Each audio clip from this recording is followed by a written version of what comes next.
Kasus dugaan penistaan agama oleh terlapor Gubernur DKI Jakarta nonaktif Basuki Cahayapurnama masih dalam tahap penyelidikan.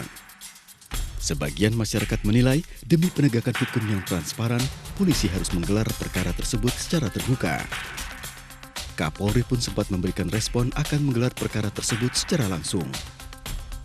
Nah, setelah itu nanti kita akan lakukan gelar perkara secara terbuka. Tadi Bapak Presiden menyampaikan agar gelar perkaranya dilakukan live terbuka. Dan gelar perkara ini memang ini tidak wajar kita lakukan live ini.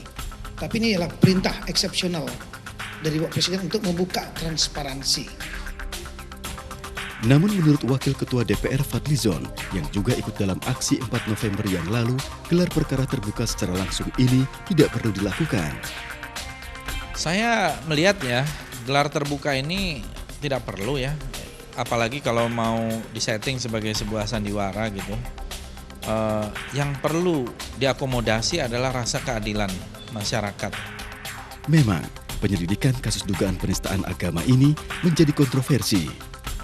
Demi transparansi, masyarakat menginginkan gelar perkara secara terbuka. Namun di sisi lain tidak ada dasar hukum untuk menggelar perkara secara terbuka. Disinilah tantangannya. Kepercayaan publik kepada penegak hukum harus tetap dibangun tanpa harus melanggar undang-undang, apalagi pada kasus dengan dugaan intervensi politik yang sangat kuat.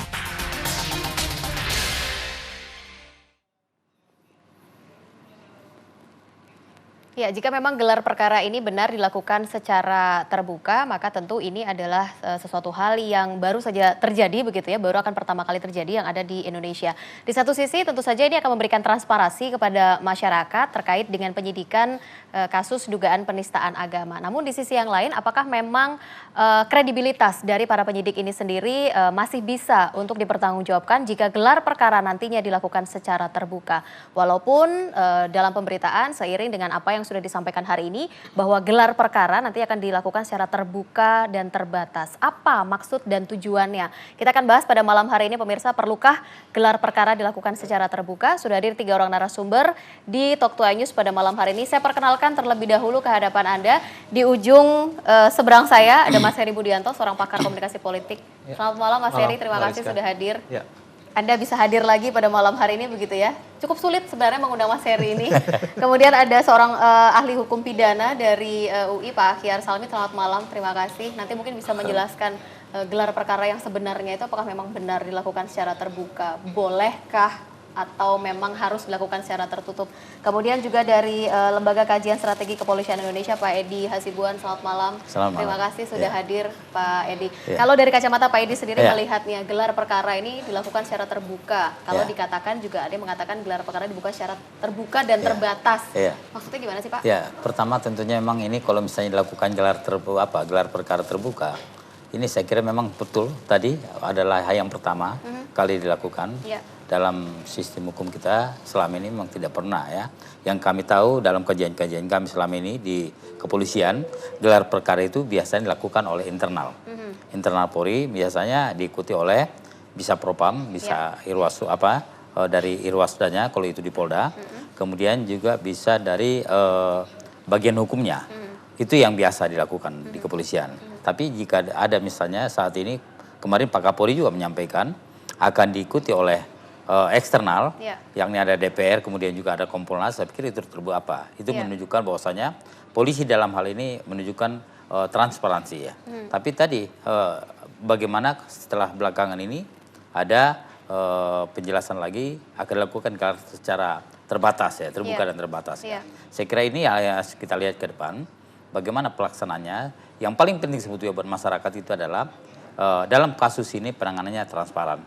Sehingga masyarakat memberikan suatu kepercayaan bahwasanya kasus itu betul-betul ditangani secara profesional. Oke, ketika dikatakan gelar perkara dilakukan secara terbuka, kemudian tiba-tiba berubah menjadi gelar perkara secara terbuka dan juga terbatas. Ini apakah memang artinya ada ketidaksiapan begitu yang akan dilihat dari kepolisian kita untuk melakukan penyelidikan terhadap kasus dugaan penistaan agama ini? Memang kalau kita lihat, kalau itu dilakukan terbuka ya, memang banyak dampak sebetulnya dari ini. Karena pertama mungkin juga dari pelaksananya bisa juga menimbulkan gejolak ya.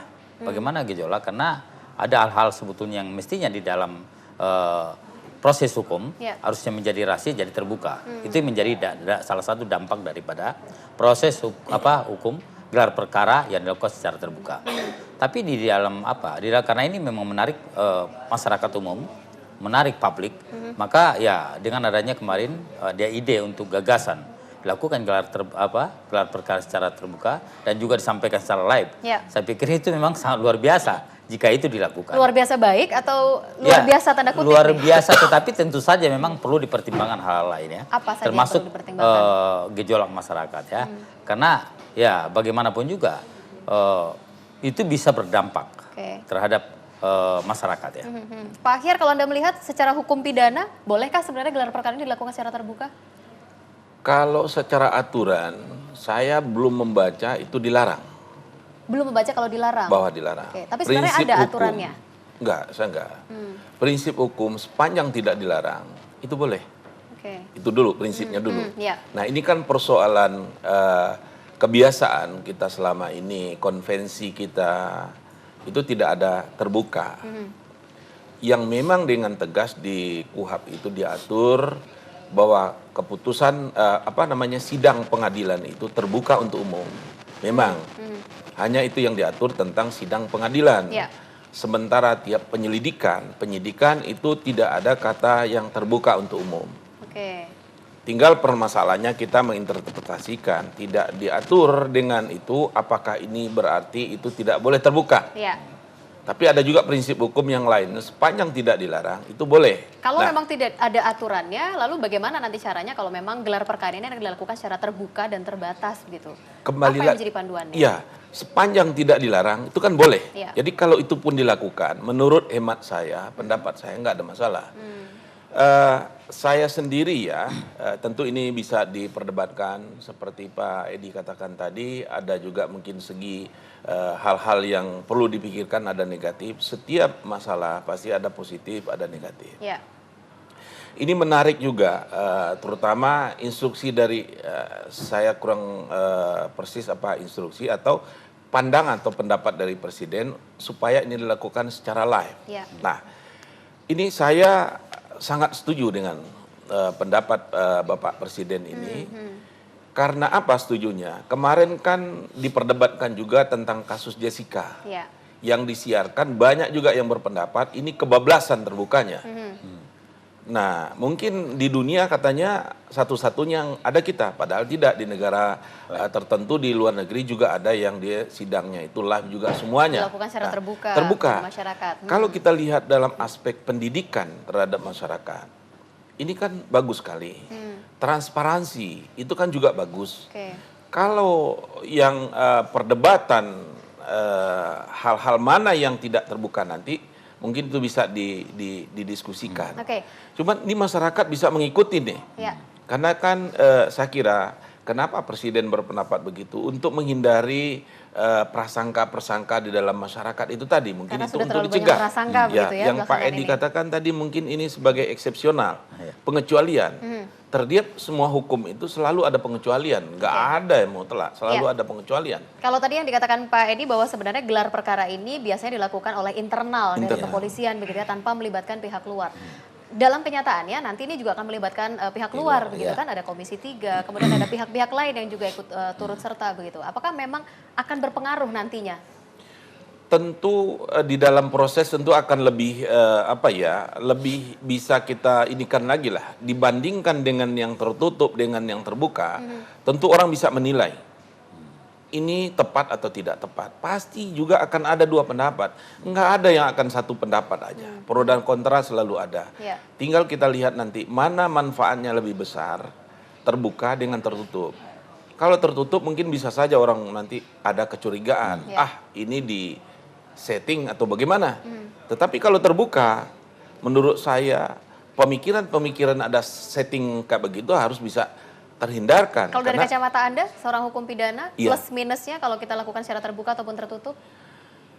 Saya ngelihat dalam segi plusnya ini adalah untuk menghindar, karena ini kan kasus agak khusus ya. Tidak semua khusus kita seperti itu. Dia sensitif, kecurigaan begitu tinggi ya. Keingintahuan masyarakat begitu tinggi, kalau itu kita buka, Sehingga kecurigaannya itu menurut saya bisa kita hilangi.